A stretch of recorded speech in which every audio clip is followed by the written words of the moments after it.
खेत, उसकी मिट्टी किस तरीके से बेहतर हो, इसके लिए भी एक वृहद कार्य योजना कृषि मंत्रालय के माध्यम से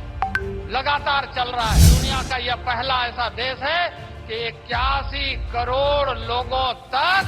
मुफ्त राशन पहुंचाने का लक्ष्य को पूरा करते हुए नया कीर्तिमान, नया इतिहास और इस चुनौती को एक साथ मुकाबला करने का लक्ष्य को पूरा किया है। हम दुनिया से लेकर के आते हैं, अब हमारे किसान उपजाएंगे और 11,040 करोड़ रुपया का बजट व्यवस्था किया गया है और उस पर काम आगे बढ़ रहा है। 21वीं सदी का भारत विकसित भारत बनेगा, उसका सीधा उदाहरण आपके सामने आज सिदरी का खाद कारखाना दिखाई दे रहा है। यह खाद कारखाना न केवल यूरिया उत्पादन का नहीं, बल्कि इसके माध्यम से एक समृद्ध भारत की कल्पना को साकार होते हुए हम सब देख रहे हैं। 2013-14 में यूपीए के शासनकाल में यदि आप देखें, इन सारे क्षेत्रों में काम करने के लिए मैं एक उदाहरण देना चाहता हूं कि 2013-14 में जहां कृषि क्षेत्र में कार्य करने के लिए 21,933 करोड़ की बजट एलोकेशन होती थी, आज हम गर्व से 2023-24 में माननीय नरेंद्र भाई मोदी के नेतृत्व में 1,15,531 करोड़ का बजट कृषि क्षेत्र में कार्य करने के लिए व्यवस्था किया गया है। कृषि उत्पादन में इसी का परिणाम है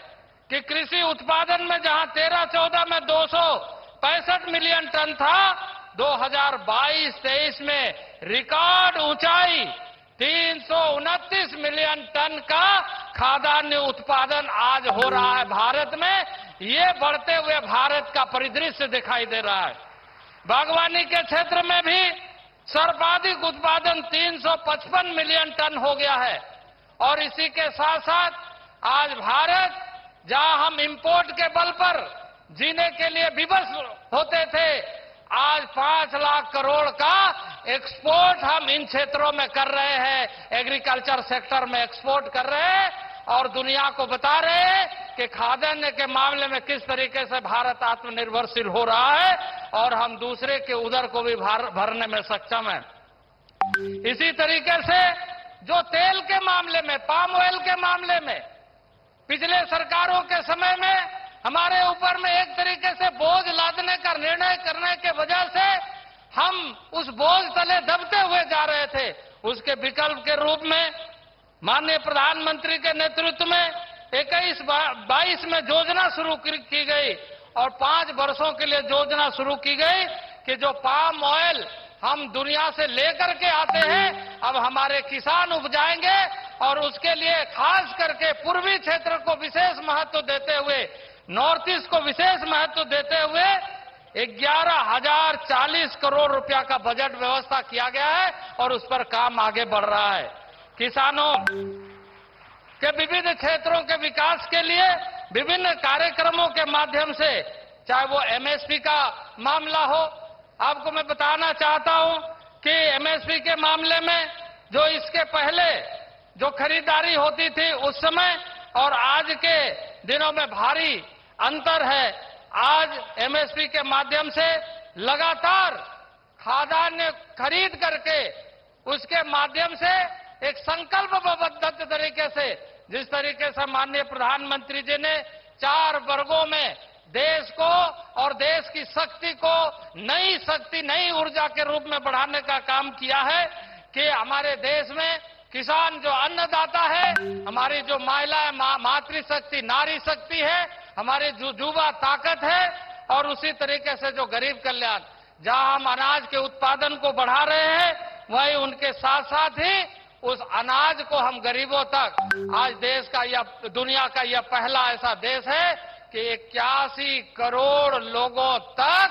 मुफ्त राशन पहुंचाने का लक्ष्य को पूरा करते हुए नया कीर्तिमान, नया इतिहास और इस चुनौती को एक साथ मुकाबला करने का लक्ष्य को पूरा किया है। आज